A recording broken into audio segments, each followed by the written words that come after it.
I don't know about you, but I couldn't live without the sound of distortion on electric guitar in my life. Not too far behind that, though, is the sound of delay on electric guitar. It is such a powerful and versatile effect, whether you're using a long, lush lead delay as a cheat code on your solos, or whether you're using a tightly synced rhythmic echo to propel a part.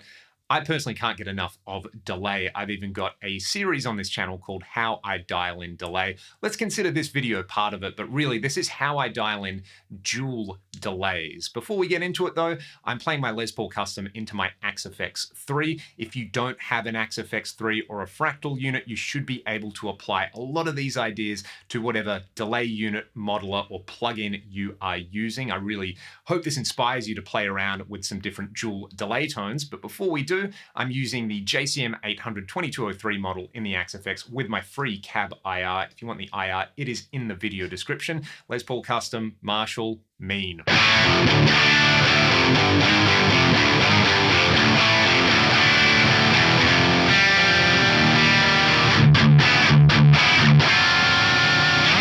All right, that's sounding pretty cool. Let's start out with one of the more popular ways to use a dual delay, and it's what I call a dual parallel delay. The Axe-Fx has a dedicated dual delay algorithm, which lets you set different delay times or rhythmic subdivisions on each channel. Then you can choose to have the delays feedback with just themselves or with one another. So you can see here, I've got the left channel set up as a dotted eighth note rhythmic subdivision. I've got 45% feedback with itself, left into left. And then on the right channel, I've got a quarter note with 30% feedback with itself. There is no cross feedback in here at the moment. This essentially is going to create a delay polyrhythm. It's a really popular technique where the shorter delay and the longer delay are going to interact with one another in different ways at different parts of their decay cycle. Let's hear it.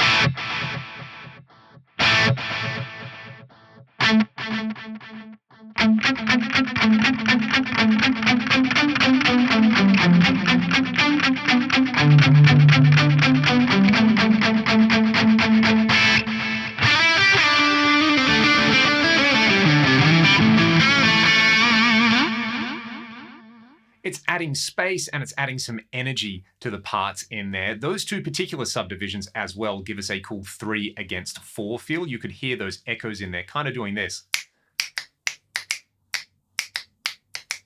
There's no interaction between them though. We can easily add interaction, and that's what I have done over here, where I've added some feedback from the right delay line into the left delay. Let's have a listen to what that does as a starting point.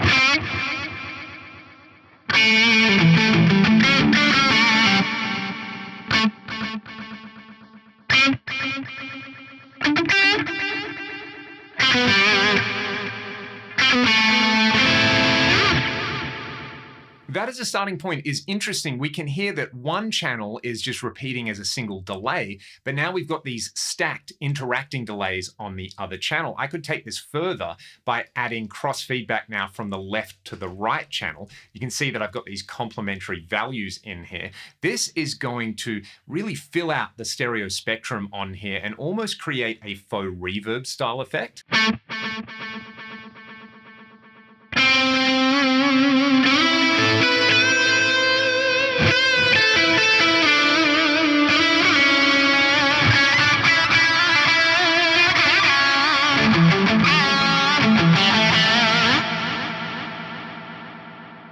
That's really interesting. And if you've got the ability to add modulation or diffusion to that, you make it sound even more like a reverb. For example, if I turn the depth on this modulation up to about 20%, we get this. If I took the diffusion parameter in the Axe-Fx delay block and turn it right up to 50%, we get this. This really sounds like a reverb now.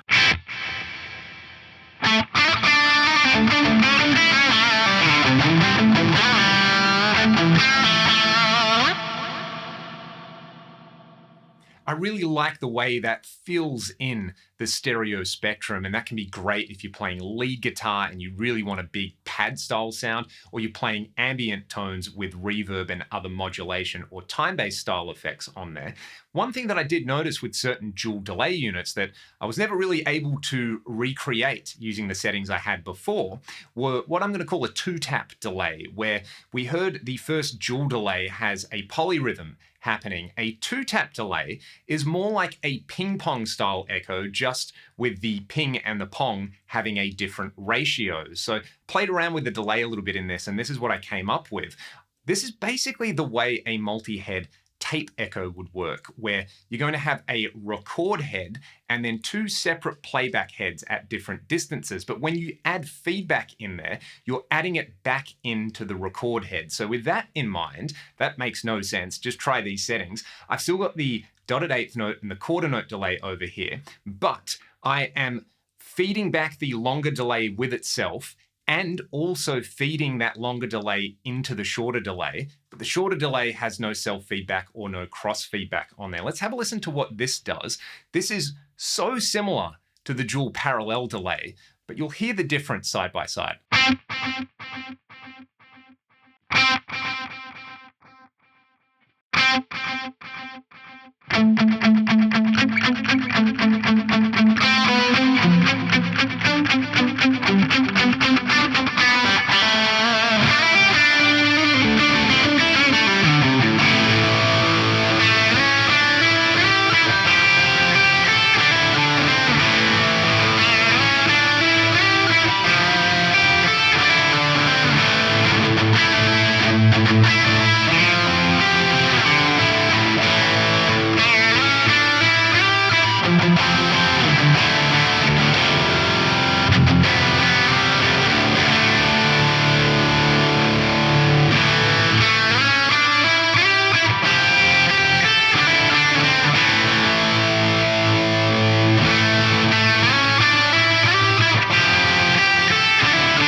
Now that may not seem like much of a difference. Essentially the dual parallel delay is doing this, whereas this version, the two-tap delay, is going.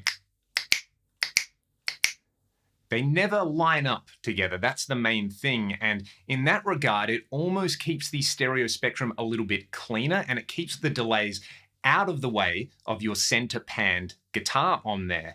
I was just never really savvy to the difference between a two-tap and a dual parallel delay until I started trying to recreate a particular sound of an 80s echo unit where the two delays were acting like a two-tap delay on here, and I was trying to program them as a dual parallel delay, and I was like, it's close, but you know, the fractal one has this consistent polyrhythmic thing, whereas this one is going.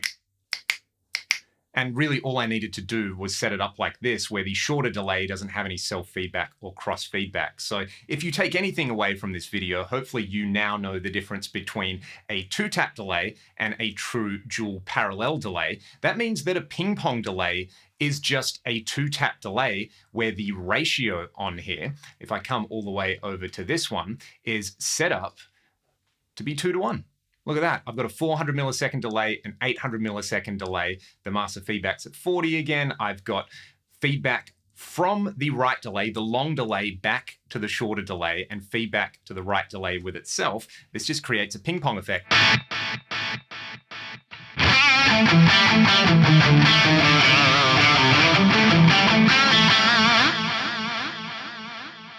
Now, if we take that 2:1 delay ratio that the ping-pong delay has, but we set it up like a dual parallel delay, this is a classic effect that players like Eddie Van Halen used with physical rack units. Eddie used a pair of Roland SDE 3000s, one set up for a roughly 400 millisecond delay, the other for roughly an 800 millisecond delay. And this is subtly different to a ping-pong delay because of that 2:1 ratio. We're first going to hear the short delay on one channel, but then when we hear the longer delay on the other channel, because they're in a 2:1 ratio, that shorter delay is happening at the exact same time, just slightly lower in volume. The net effect is going to be that we don't hear the long delay hard panned. It kind of sounds like it's panned maybe 30% to one side on there. It is a cool effect, but it is slightly different. But I mean, if it was good enough for Eddie Van Halen, it should be good enough for the rest of us, right? Let's hear the difference between those two.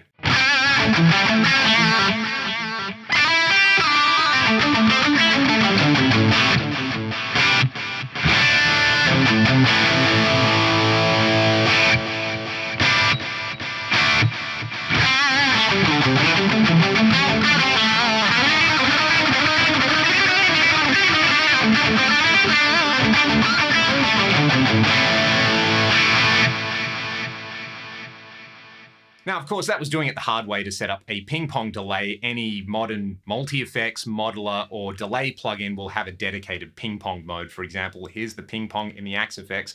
400 milliseconds of time. This should sound pretty much bang on with what we just heard.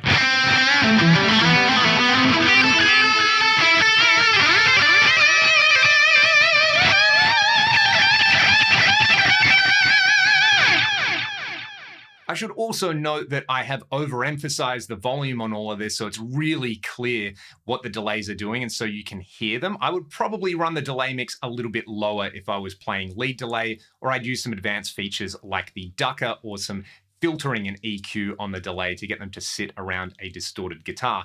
Now, we've heard a bunch of dual delays, two-tap delays, delays with cross feedback on there. The ping-pong delay and the two-tap delay are different to a panning delay, where if I set up the pan delay in the Axe FX, I can actually control the rate that the repeats pan around the spectrum over here with the third LFO. So if I synced them up with the delay repeats, yeah, I'd get a ping-pong effect, but I can also get some offset effects on there like this.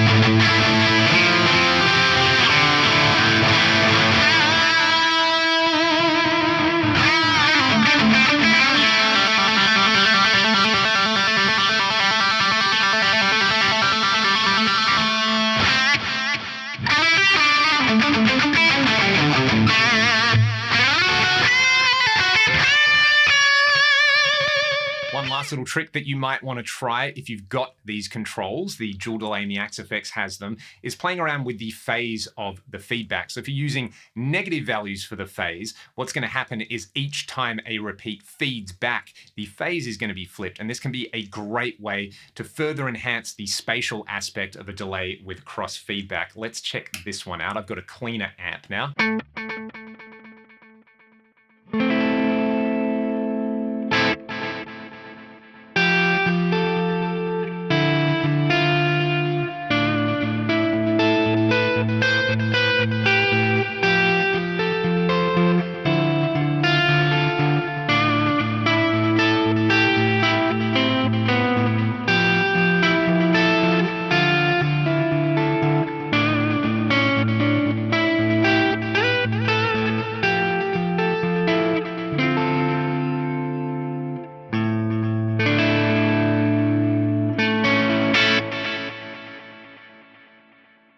I think the main takeaway with these is if you're going to use a dual delay, how do you want it to populate the stereo image? Do you want it to be really dense, in which case a dual parallel delay with some cross feedback and maybe some phase manipulation would be the way to go? Or do you want it to be a little more discrete, like a ping-pong delay or a two-tap delay? I feel for playing lead guitar, setting up this two-tap delay is something I've really been enjoying for the style that I like to play. Whereas if I'm going for some ambient stuff and I'm using delay along with reverb, then having those cross feedback parameters and being able to have phase flips in there just makes everything sound wider, more lush and enjoyable. I'd love to hear from you in the comment section below. If you've enjoyed this type of video where we really get nerdy about dialing in different types of effects and comparing and contrasting them, if you like this, you can support me by checking out some of the music that I make with my band Ragdoll or my Patreon page where you get some exclusive content, backing tracks, tab, and more lessons. Or you can just pick up your guitar and go and make some beautiful music with some big greasy delays on it. I'm going to play you out with this two-tap delay and a Boogie Mark IV sound on here. Let me know your thoughts in the comment section below. Do you really care about the differences? Does this make any sort of positive impact in your life? Or is it just much of a muchness? And Leon, you're playing with way too much distortion. You've got like distortion on your distortion and hair upon your hair. Who cares? Just shut up and play your guitar. I'll take my own advice there. Have a good one.